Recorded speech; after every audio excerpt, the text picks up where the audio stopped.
आज दिनांक 27 जून 2025 रोजी महाराष्ट्र मान्य खाजगी शिक्षक शिक्षकेतर महासंघ तालुका शाखा उमरगा यांच्या वतीने एक गौरवशाली कार्यक्रमाचे आयोजन करण्यात आले.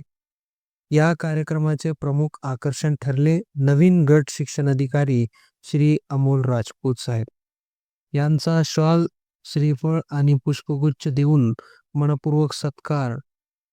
तालुक्यातील शैक्षणिक विकासाला नवीन दिशा देणाऱ्या या पदाचा त्यांनी नुकताच पदभार स्वीकारला असून त्यांच्या नेतृत्वाखाली शिक्षण क्षेत्रात नवे पर्व सुरू होईल अशी अपेक्षा व्यक्त करण्यात आली.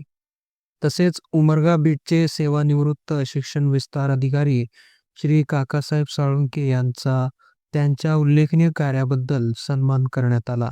त्यांच्या कार्यकाळात विद्यार्थ्यांच्या सर्वांगीण विकासासाठी केलेले प्रयत्न कायम स्मरणात राहतील. याचप्रमाणे आदर्श प्राथमिक विद्यालय उमरगा या शाळेचे नवे मुख्याध्यापक म्हणून नियुक्त झालेले श्री सुदेश माने यांचाही सन्मानपूर्वक सत्कार करण्यात आला. कार्यक्रमास ज्येष्ठ सेवानिवृत्त मुख्याध्यापक शिवराज औसेकर, महासंघाचे जिल्हा सचिव कविराज रेड्डी, तसेच कार्यालयीन शिक्षण विस्तार अधिकारी शेषराव कदम आणि दत्तात्रय जोशी, मुख्याध्यापक ज्ञानेश्वर दासिमे, दत्ता गायकवाड, आयुब शेख, ज्ञानेश्वर बिराजदार, तालुका अध्यक्ष गोविंद जमादार, सचिव गणपती भोसले, रियाज शेख, अजय पतंगे, निवृत्ती पवार, बालाजी पाटील, तसेच शिक्षकेतर प्रतिनिधी चंद्रशेखर कदिरे व इतर मान्यवर पदाधिकारी मोठ्या संख्येने उपस्थित होते. हा कार्यक्रम तालुक्यातील शैक्षणिक कार्यकर्त्यांच्या एकतेचा आणि गुणवत्तेचा प्रतीक ठरला आणि उपस्थितांनी स्नेह, सन्मान आणि प्रेरणेचा उत्कृष्ट संगम अनुभवला. काय म्हणाले गट शिक्षण अधिकारी पाहूयात. या चॅनलवरती नवीन असाल तर या चॅनलला लाईक करा, शेअर करा आणि सबस्क्राईब करायला विसरू नका. धन्यवाद. तसं बघायला गेलं तर पोस्टिंगच्या आधी फीडबॅक देत असतो ना, कुठला तालुका चांगला आहे, कुठं गेलं पाहिजे, तिथं काम करायला कुठं चांगलं आहे.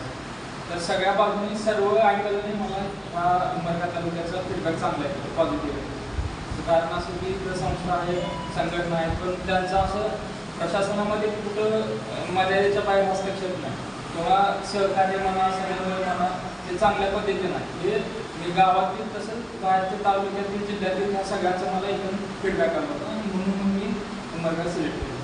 आणि आता जवळपास एक अजून महिना व्हायचा मला जॉईन, पण आतापर्यंत तर एक चांगला म्हणजे जे मनात होतं त्यापेक्षा चांगलं घडताना दिसत आहे. आणि माझी एकूण कार्यालयाची टीम असेल, म्हणजे काका असतील, कदम सर असतील, जोशी सर असतील, यांचा अनुभव एवढा तगडा आहे की म्हणजे माझ्या वडिलांपेक्षा यांचं वय जास्त आहे आणि माझ्या वयापेक्षा यांचा अनुभव मोठा आहे. इथं बसलेले सगळेजण असतात, माझ्या वयापेक्षा तुमचा अनुभव मोठा आहे. तुमचा अनुभव आणि माझी नवीन ऊर्जा म्हणा किंवा माझं नवं सळसळत रक्त म्हणा, दोन्ही एकत्र आलं तर आपल्या तालुक्याचा जो विकास आहे, आता आपला तालुका जिल्ह्यामध्ये किंवा एकूणच मराठवाडा विभागात पुढारलेला म्हणून बघितलं जातं. ते अजून आपल्याला वरती कसं करता येईल, त्यामध्ये प्रगती कशी करता येईल हे आपण बघू. आणि म्हणजे तुम्ही सगळेजण माझं स्वागत करायला, सत्कार करायला आला आणि मी तुम्हाला सूचना देतो, अशातला भाग आहे. परंतु तुमच्यात आणि माझ्यात एक समन्वय असला पाहिजे, म्हणजे गट शिक्षण कार्यालयामध्ये आणि खाजगी संस्था असतील किंवा ह्यामध्ये समन्वय असला पाहिजे. कारण आता जिल्ह्यावरून मला बरेच तातडीनं संध्याकाळपर्यंत माहिती सादर करा असं सांगितलं पाहिजे. मी आमचे विस्तार अधिकारी असतील, केंद्र प्रमुख असतील, त्यांना तुम्ही म्हणजे आतापर्यंत सहकार्य करत आलात, तसंच पुढे तुमचं सहकार्य राहू द्या. तुमच्यात आणि आमच्यामध्ये समन्वय असेल तर पूर्ण तालुक्याच्या ठिकाणी झेडपी आणि जिल्ह्याच्या ठिकाणी झेडपी आणि खाजगी संस्था असं वेगळं बघितलं जातं. एक युनिट म्हणून 256 शाळाचं युनिट म्हणून उमरगा तालुक्याला बघितलं जातं. तिथं मग खाजगी आणि झेडपी असं काय फरक करता येत नाही. त्यामुळे तुम्ही आणि मी वेगळे नाही तर एकच ह्याच्या फक्त एका नाण्याच्या दोन बाजू असं बघितलं जाऊन आपण काम करावं ही अपेक्षा करतो. आणि खाजगी संस्थेचा उमरगा तालुक्यातील केंद्रातील